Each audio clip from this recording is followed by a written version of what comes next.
Thank you. I'm Eric Schneiderman, the New York State Attorney General, and I am proud to be here today with a group of my colleagues in government and in the private sector as well, to announce that 6 months ago, when Sandy touched down, our office sent out notice to retailers all across the area that we were going to enforce New York's price gouging laws.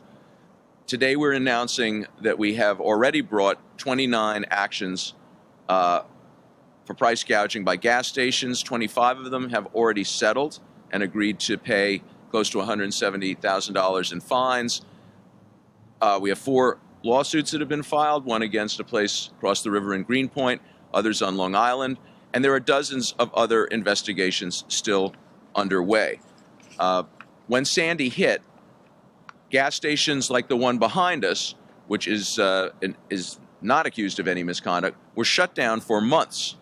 And some other retailers tried to take advantage of the situation, not because their wholesale price was going up, but just because people were online trying to buy gas to power their generators, trying to buy gas so that they could transport people who were in need of new housing or needed medical supplies.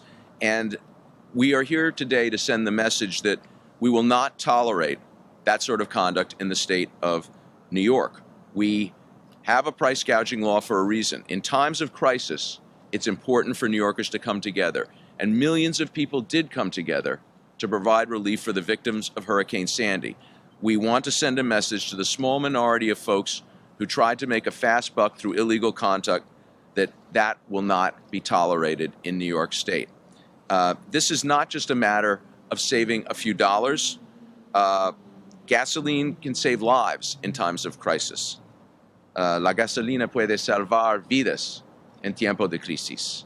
This is a matter of people being able to power generators so that hospitals and clinics could stay open, so that people that had to have access to power just to stay alive could have power. And again, the issue of transportation was vital for so many thousands of New Yorkers. New York's price gouging law is a powerful weapon, and I'm very proud of the work that the folks in my office did on this. The general business law provides that in a time of emergency, and the governor declared an emergency 3 days before the storm actually hit, in a time of emergency, you cannot charge unconscionably excessive prices. So what our office did was send out a letter the day before Sandy touched down, warning all the retailers in the state that we were going to be looking, and essentially what we do is look at the spread before the crisis between what you're paying for gas and what you're selling gas for, and the spread after the crisis. And the reason these cases take a while is we make sure we have all the records. This is done based on an empirical analysis, and unless you have some reason that your costs went up, you're not allowed to inflate your prices. It's very, very simple. We have more investigations underway. We have some with businesses other than gas stations. But we know from the lawyers who've been working on this and investigators, many of whom came from other parts of the state, because our downstate offices of the Attorney General were shut down for some time in Nassau, Suffolk, and Lower Manhattan.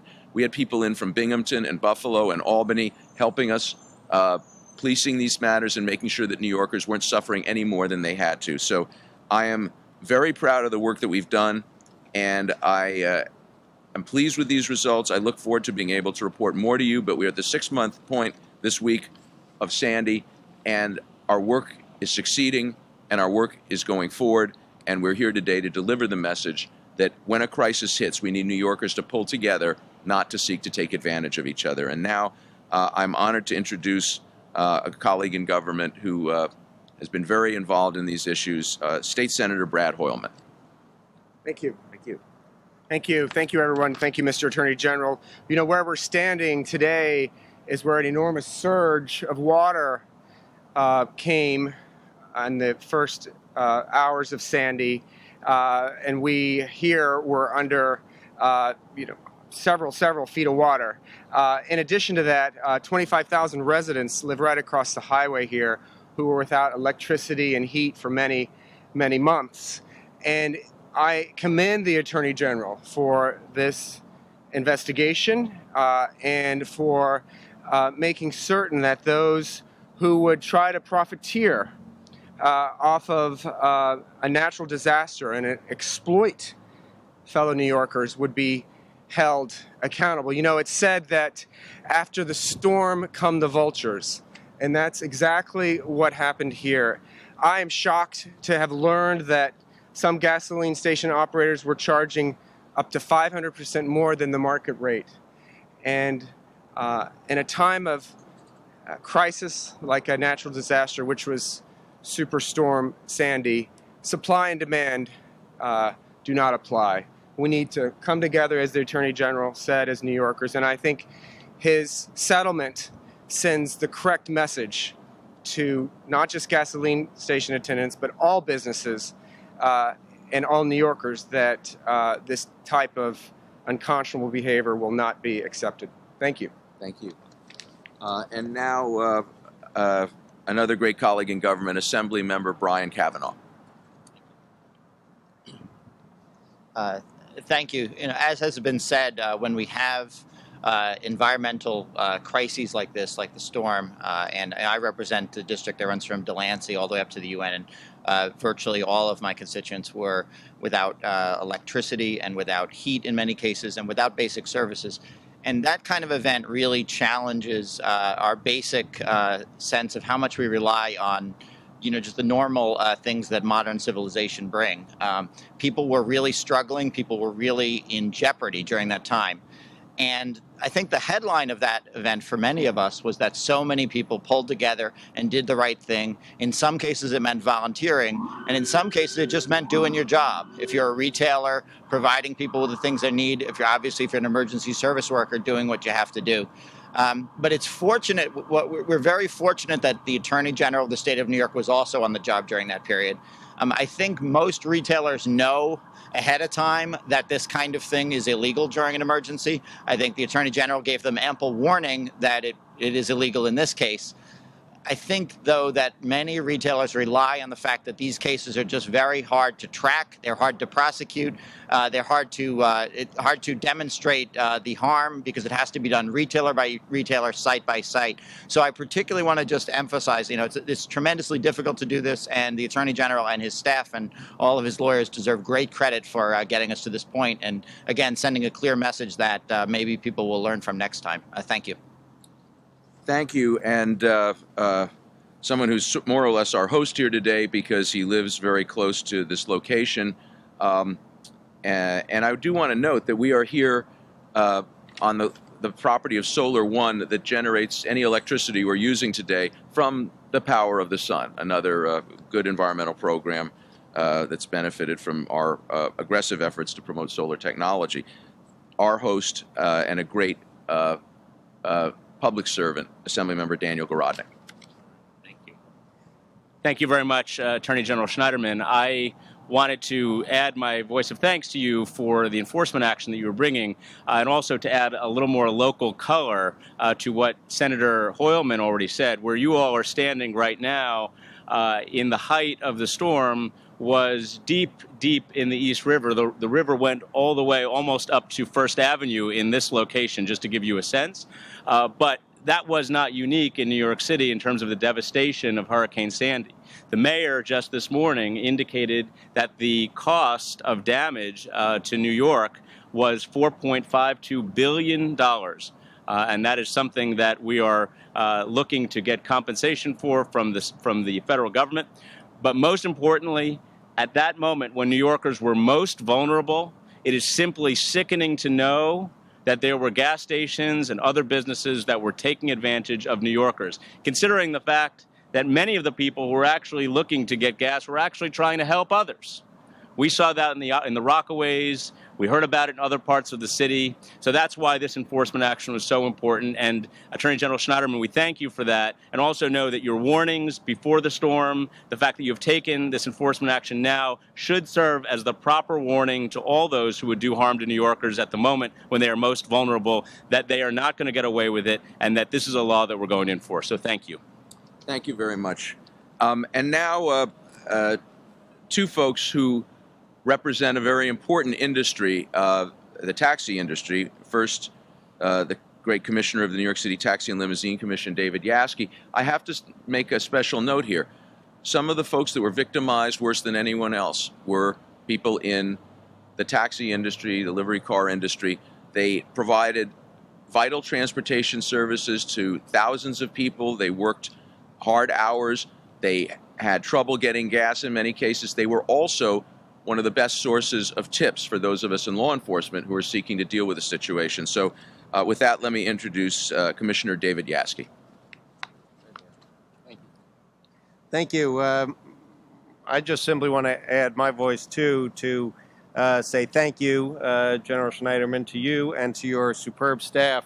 The Attorney General's office has partnered with the TLC and led the way on a number of fronts, and the city government in general, supporting our efforts and defending them. And I just want to thank you for this one, as Brian said, not just the enforcement action, but being on the spot in the first place. I think that the price gouging problem would have been a lot worse had you not been on the spot right there up front to tell people you're not going to get away with it. And now to back that up with these enforcement actions really makes the point.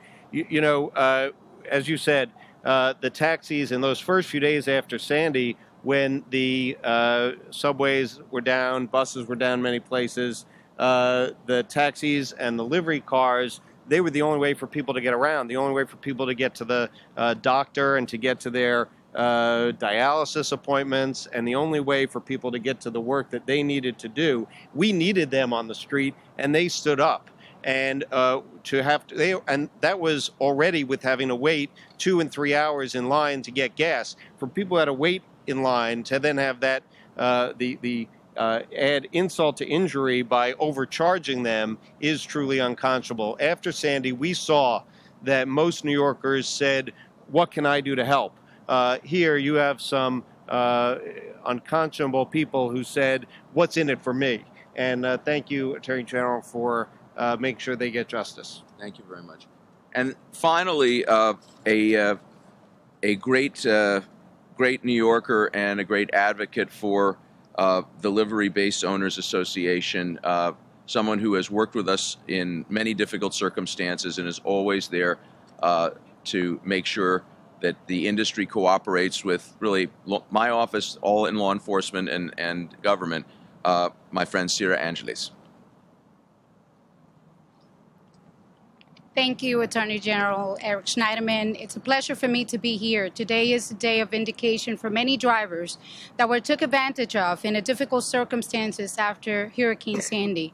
And through their voice, through many voices that said, you know what, it's very difficult as it stands right now for us to be out there servicing the people, the elderly, the people who needed to get to their jobs, and there was no way to transport these people, and to come to a gas station and know that you're going to pay double and sometimes triple the price. It was really unacceptable. And I commend Eric Schneiderman and his office because they really took a stand and they said it's totally unacceptable that in a critical circumstances for New Yorkers that you do this. And it's not going to be tolerated. And really, this is just the beginning for any other situation in New York City where our drivers or our communities have to suffer because somebody is out there to make a buck. Thank you so much. Thank you. Thank you very much, Sarah. And with that, we really have, and I should mention that my colleagues who are here, we have some other folks who are livery drivers who are joining us, and Marty Mack, who's my Executive Deputy Attorney General, who coordinates all our regional offices. We have a real brain trust of New York government here, so any difficult public policy questions, someone here I'm sure can answer them, but Damien, why don't you coordinate this? You warned them and they did it anyway. How do you account? Sent out a letter on October 28th. The storm hit on October 29th. Many retailers did the opposite. They cut prices, they were scrupulous about it, they extended their hours. So we're talking about a minority that sought to make a fast buck. How do you explain that? I think that this is, you know, people give in to, you know, their lesser selves in every circumstance. I think it is very important, and this is what made us determined, no matter how challenging it is to put together the record so we can conclusively demonstrate that they there was no excuse in terms of the wholesale price for them to raise their prices as they did. We wanted to send the message that we will pursue you no matter how long it takes. And I think that we have succeeded, and we know has had a deterrent effect. And we also have mediated dozens of other cases. We have other matters proceeding. So this is just the first step at making sure people have the message. If you try it, we will pursue you and we will get you.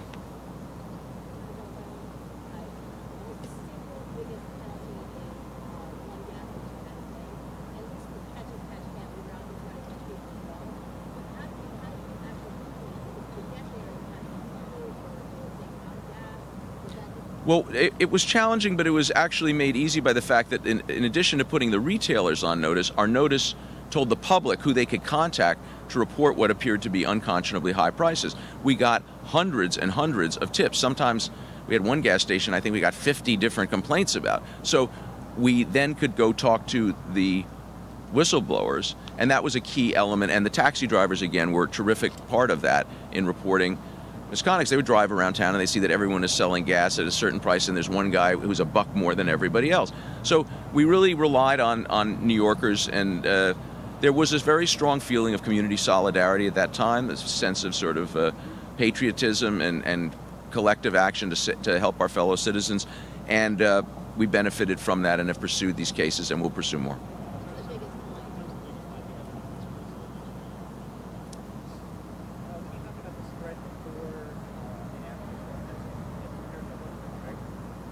Yes, what they bought the gas for and what they were selling it for before the crisis, and you compare it to what they were buying the gas for and selling it for after the crisis. I mean, the price is in many gas stations, the wholesale price stayed the same, but the retail price went up substantially. They all had the opportunity to present evidence of increased costs, and if you had a legitimate, validated cost increase, then that was taken into account. So if you had to hire additional employees or buy additional lighting or something, that was taken into account. All of the cases we're bringing are people who could not demonstrate that.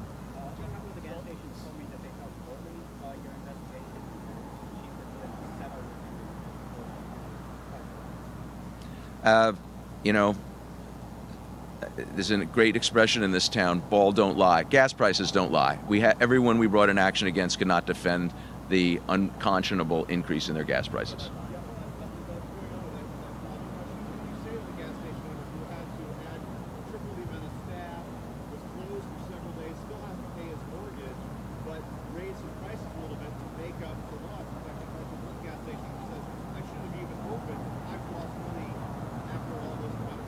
Well, the overwhelming majority of gas stations tried to open up as soon as they could. We had issues of providing emergency relief and generators and powers.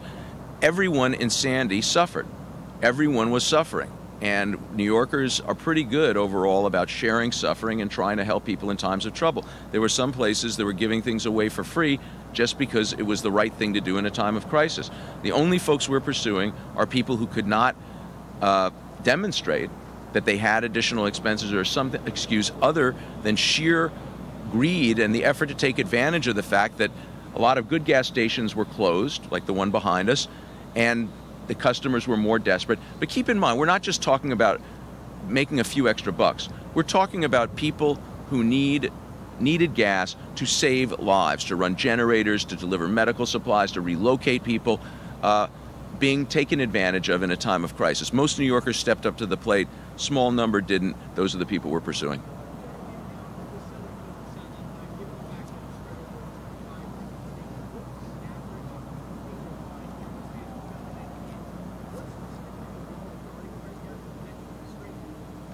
I think we have in the press release a list of the stations and what they paid that we'll make available to you. Look, a lot of these are relatively small businesses. We tailored the fines to make them tough enough to send the message, and obviously they've agreed to injunctive relief, so they're never going to do this again. And if they do, there are more damages that will be that they'll have to pay. So it was designed to send the right message. Our goal was not to put anyone out of business. And again, I want to emphasize the overwhelming majority of New York businesses, including gas stations, really did do the right thing during this period of time. We can't let the good actors get the feeling that there's no law enforcement as to the bad actors. That's another aspect of what we're trying to, the message we're trying to send today. Sorry, what? Oh, the existing price gouging law seems to have worked pretty well. I mean, it does have limitations. It requires the governor to declare a state of emergency, and some folks have proposed changing that. But in this case, the governor had the foresight to declare a state of emergency on October 26th, so we were ready to go into action before the storm even hit.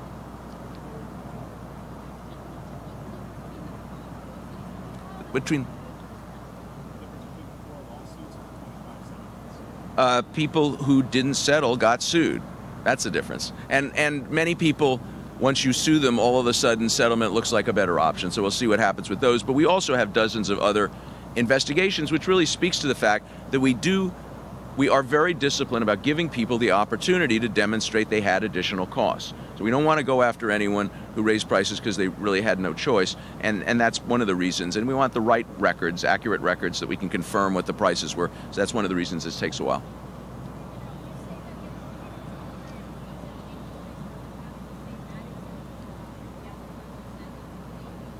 We are looking at any price gouging, and we have mediated cases in other industries. We have some open investigations in other industries, and we'll have more news about that as things move forward. You know, the kinds of products that are scarce in a crisis, everything from hotel rooms to batteries to, you know, other types of materials.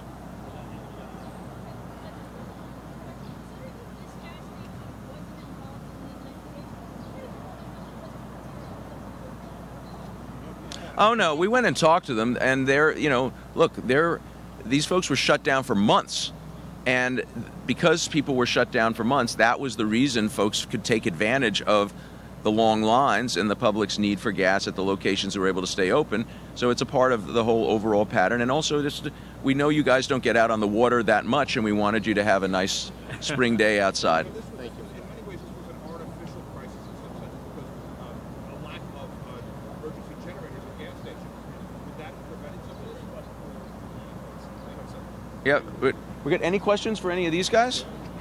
What's going on in Albany? Requiring emergency generators at gas stations. There have been some follow-up. As you know, there have been several other investigations that have gone on into this, and there was a report issued by a Moreland Commission on this, and that was addressing the generator situation was part of that report. Oh, thank you. I'm sorry you guys didn't get. No, thank you. What the hell is going on in the States Senate? Really superb. Like,